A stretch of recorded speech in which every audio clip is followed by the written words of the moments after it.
Hello guys, welcome back to my digital journal. Review here, welcome. So di video kali ini aku bakal lanjut pembahasan part 2 untuk grammar dan soal fill in the blank.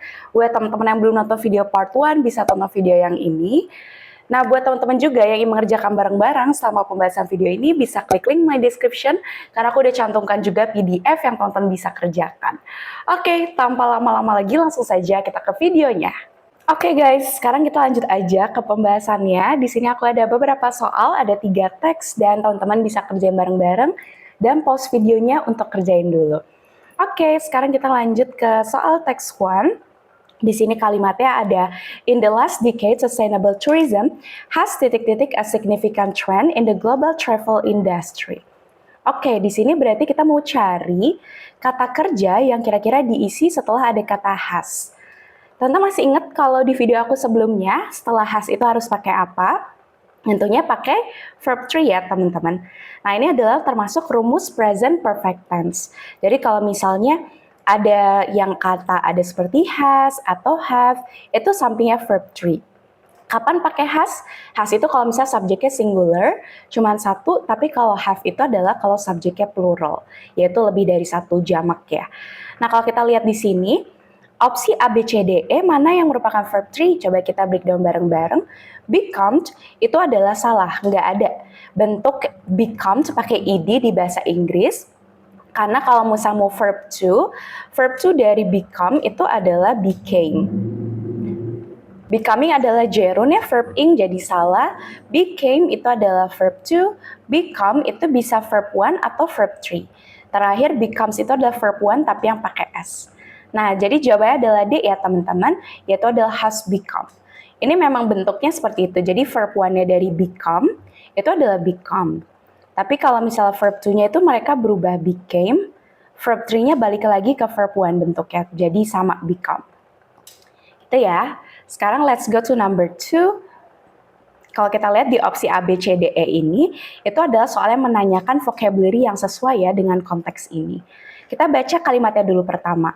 Ada this growing awareness, berarti ada kesadaran yang meningkat ini, itu telah titik-titik many local communities to protect their natural resources more strictly. Jadi dengan ada kesadaran berkembang ini, ternyata telah masyarakat lokal yang banyak ini untuk melindungi sumber daya alamnya lebih ketat. Nah ini kan halnya positif ya teman-teman, karena ada kesadaran, terus akhirnya mereka jadi melindungi dengan lebih ketat. Kita lihat dari yang A. Inspired itu artinya menginspirasi. Terus empowered itu artinya memberdayakan. Terus ada caused itu artinya menyebabkan. Terus ada forced artinya memaksa. Terus ada threatened itu artinya mengancam. Nah, kalau teman-teman lihat di sini paling cocok yang mana? Kita lihat kalau yang E itu kan negatif, threaten pasti salah, force negatif, cause netral ya. Kita cari harus lebih positif. Inspired itu kurang cocok sama konteks ini karena di sini adalah kesadarannya itu jadi membuat ya si masyarakat lokal tersebut jadi melindungi. Nah karena di sini ada masyarakat jadi cocoknya pakai empowered ya atau memberdayakan. Oke, jadi jawabannya adalah B. Sekarang let's go to number 3. Di number 3 ini sama ada soal yang vocabulary lagi ya. Karena ada kata-kata A, B, C, D, E ini beragam vocabulary-nya. Kita lihat kalimatnya. Apakah positif, negatif, atau neutral. However, akan tetapi katanya rapid growth dari tourism in fragile ecosystem can be titik-titik. Jadi katanya akan tetapi pertumbuhan yang cepat ya dari tourism di ekosistem yang rentan itu bisa menjadi apa. Nah itu kan berarti nuansa adalah negatif ya, ada kata however sama fragile. Kita artiin satu persatu. Beneficial itu artinya bermanfaat. Rewarding itu artinya berhadiah. Terus diverse itu artinya beragam. Terus ada alarming, alarming itu artinya berbahaya. Terus ada common, common itu artinya umum. Nah tentunya kalau di soal ini karena negatif jawabannya pasti D ya, can be alarming. Oke, sekarang let's go to number 4. Di sini ada kata must. Kalimat fullnya adalah government must stricter regulation on waste management and land use. Nah, di sini udah ada must. Must itu di sampingnya harus ada kata kerja. Nah, tapi kata kerjanya apa? teman-teman harus ingat rumus ini. Jadi kalau ada modal verb, sampingnya itu selalu base verb ya teman-teman. Modal tuh apa? Modal tuh kayak misalnya ada kata can, could, will, would, shall, should, may, might, sama must. Itu sampingnya harus base verb. Base verb tuh apa? Base verb tuh yang bentuknya masih dasar. Tidak ditambah s, tidak ditambah ed, tidak ditambah verb ing. Kayak misalnya contoh, eat, drink. Nah itu nggak pakai apa-apa. Itu adalah yang disebut sebagai base verb. Sekarang kita lihat dari A, B, C, D, E. Mana yang sifatnya base verb? Tentu yang A, implement. Karena dia nggak pakai apa-apa, dan itu ada bentuk dasar. Kalau implementing, dia adalah verb ing atau gerund. Implemented itu udah dikasih ed, verb to. Implement itu verb one-nya udah kasih s, jadi bukan base verb lagi. Implementation itu adalah kata benda, noun. Gitu. Jadi jawabannya adalah yang E ya. Governments must implement stricter regulations. Sekarang let's go to number 5. Di number 5 lagi di sini ada model lagi ya teman-teman, ada kata should. Nah, berarti setelah should cari yang merupakan base verb ya teman-teman. Dari opsi A, B, C, D, E. Mana yang merupakan base verb? Tentunya yang A ya. Should respect local customs and avoid using single-use plastics. Kalau respecting itu adalah verb ing, respected itu verb to, respect udah verb one pakai s, respectful itu adalah kata sifat ya atau adjective. Oke, sekarang kita let's go to the next question. Ini kita ke teks baru. Ada untuk 9 soal mengisi titik-titik di sini. Kalimat pertamanya adalah the line graph, titik-titik the number of commuters using public transportation in Jakarta from 2020 to 2025. Nah, kalau kita lihat di sini kita mau cari kata kerja yang sesuai di sini. Berarti di sini sedang menarikan tenses. Yang paling sesuai apakah present, past, atau future.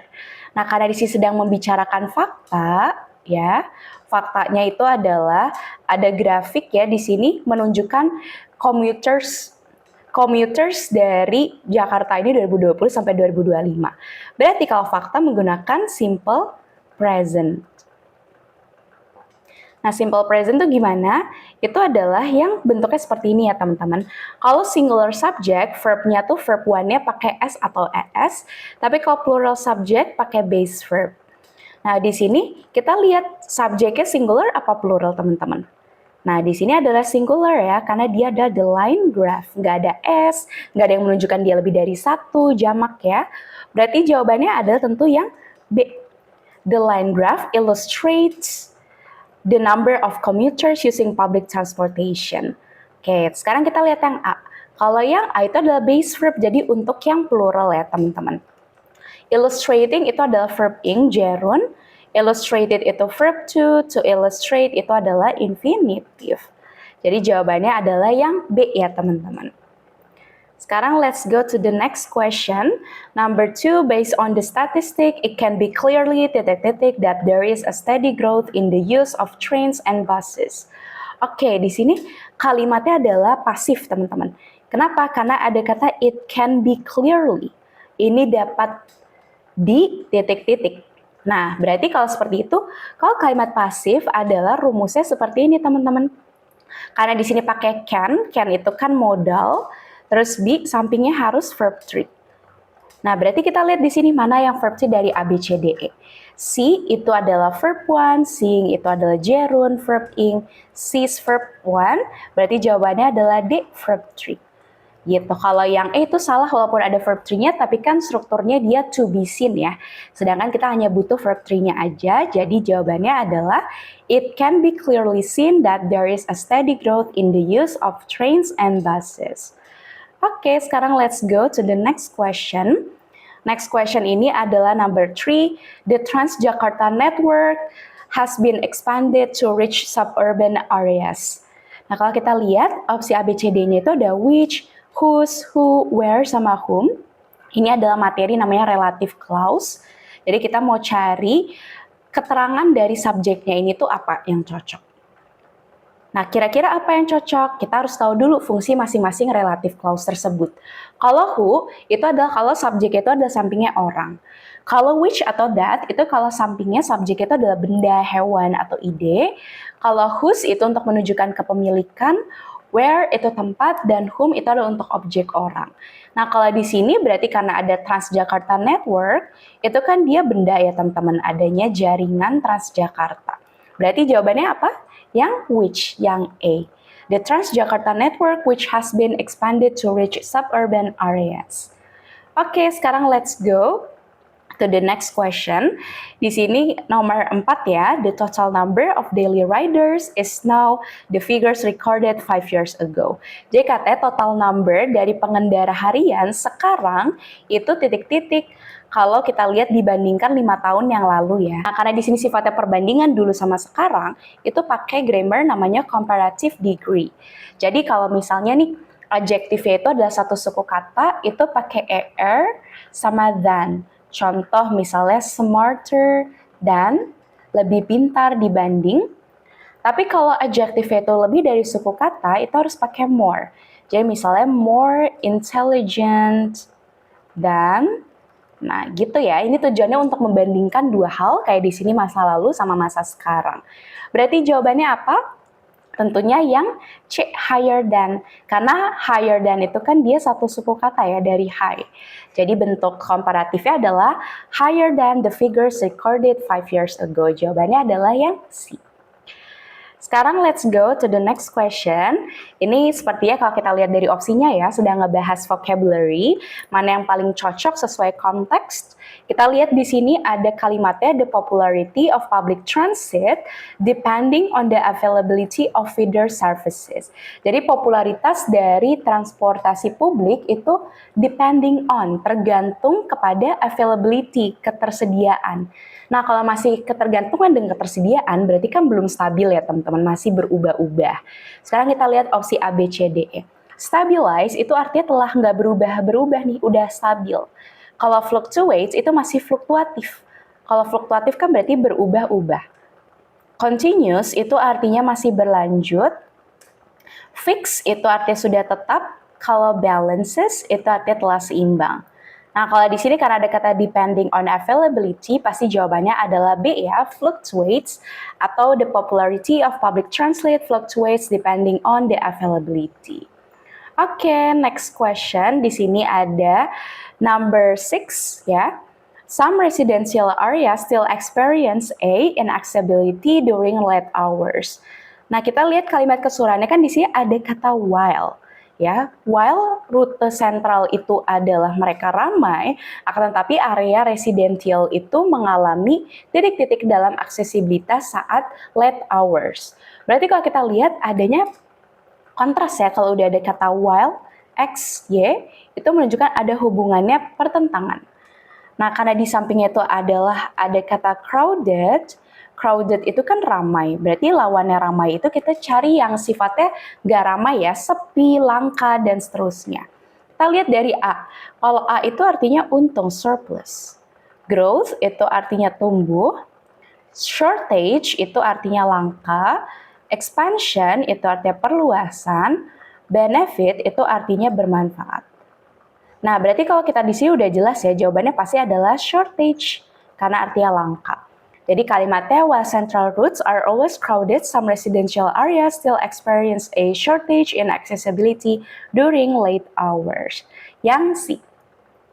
Oke, kita lanjut ke berikutnya. Ada kalimat, interestingly, many young professionals to leave their private vehicles at home. Nah, kita lihat opsi A, B, C, D, E ini vocabulary lagi.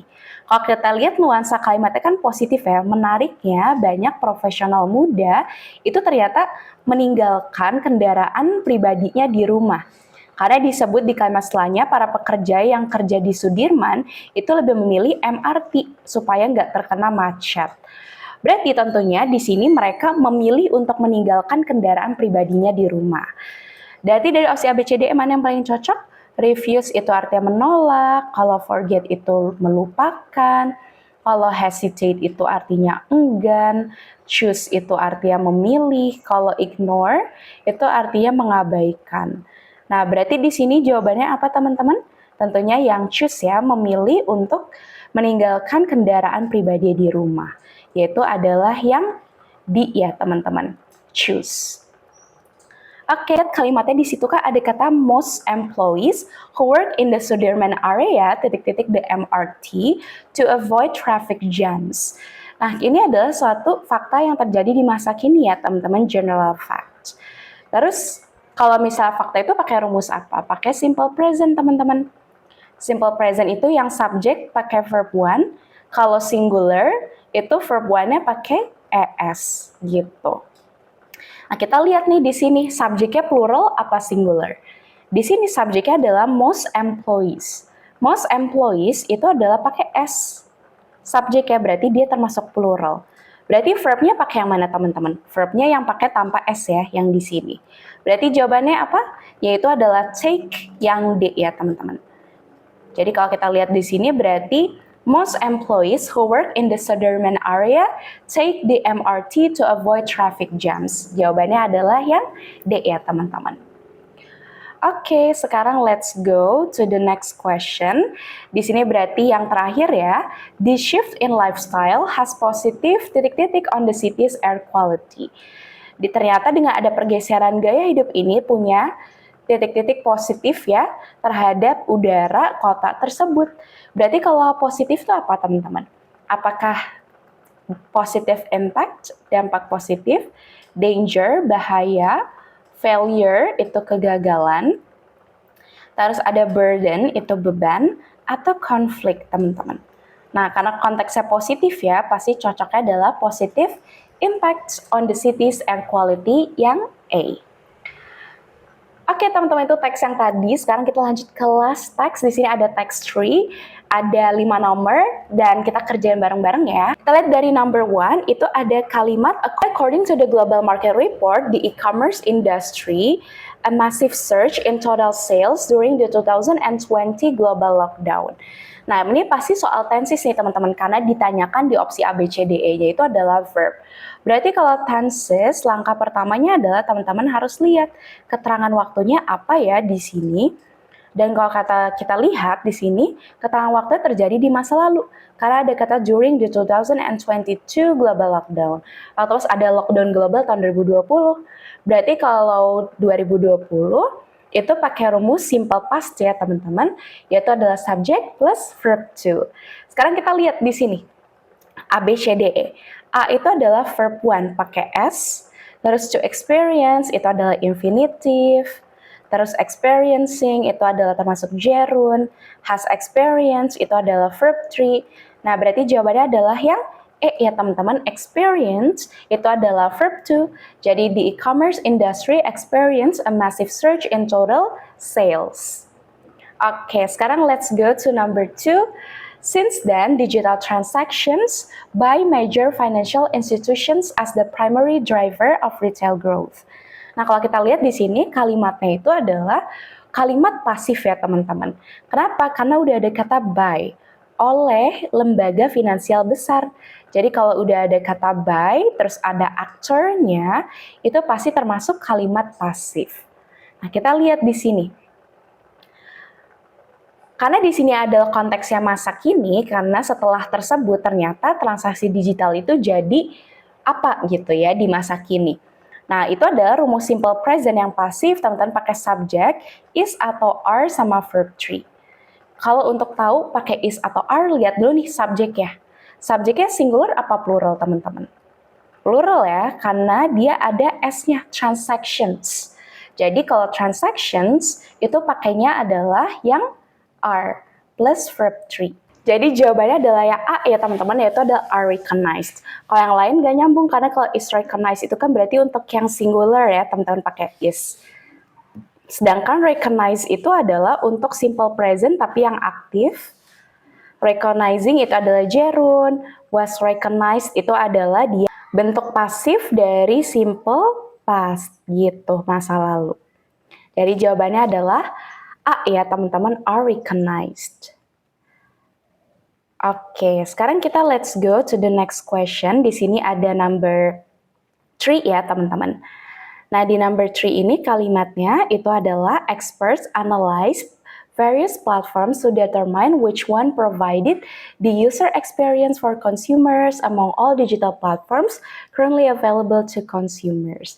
Nah, jadi ternyata ahli itu sedang menganalisis di berbagai platform untuk menentukan mana yang titik-titik katanya di antara semua platform digital tersebut. Nah, karena ada kata among all digital platforms dan dia ingin lagi menentukan yang titik-titik, berarti ingin menentukan yang paling ya teman-teman di sini. Nah, berarti kalau yang paling itu adalah materi superlatif. Superlatif itu untuk menunjukkan yang paling, misalnya kayak the smallest, paling kecil, the most beautiful, yang paling cantik.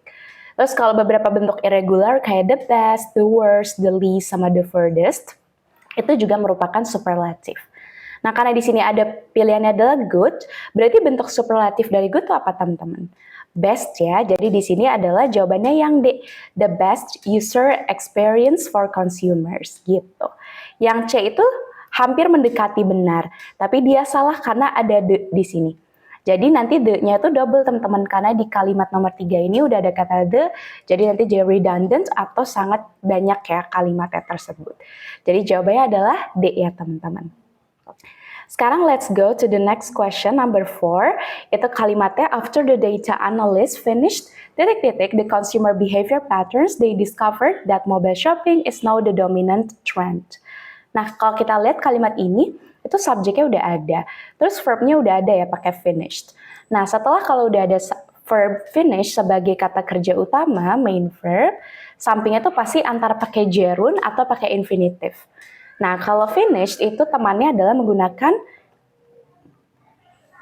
gerund ya, teman-teman. Dia adalah salah satu verb yang selalu diikuti oleh gerund. Contoh lainnya seperti enjoy, finish, avoid, suggest, itu selalu pakai gerund. Gerund itu apa? Yang verb ing, teman-teman. Kalau to collect itu adalah infinitive. Terus collects itu artinya verb 1 pakai S. Collected itu verb 2. Collecting ini barulah yang gerund. Collect itu verb 1. Jadi jawabannya adalah finished collecting the consumer behavior patterns, yang D. Oke, sekarang let's go to the last question. Last question ini ada many tech companies plan more advanced AI features. Again, ini ada main verbnya lagi. Berarti tinggal kita tentukan dia pakai gerund apa pakai infinitive. Nah, karena ini pakai plan, dia adalah termasuk salah satu kata kerja yang menggunakan infinitive. Contoh lainnya tuh kayak kata want, decide, hope, sama plan, itu selalu diikuti oleh infinitive. Infinitive itu adalah bentuk to plus verb 1. Berarti jawabannya udah pasti yang B ya, to integrate. Integrating ini gerund, integrate itu verb 1, integrate verb 2, integrate verb 1 pakai S. Jadi jawabannya adalah many tech companies plan to integrate more advanced AI features, yang B, teman-teman. Well, that's all guys, itu adalah untuk pembahasannya. Thank you so much for watching this video. Jangan lupa teman-teman catat ya untuk rumus-rumus penting di tiap grammarnya. Oke, see you in the next video. Bye-bye semua.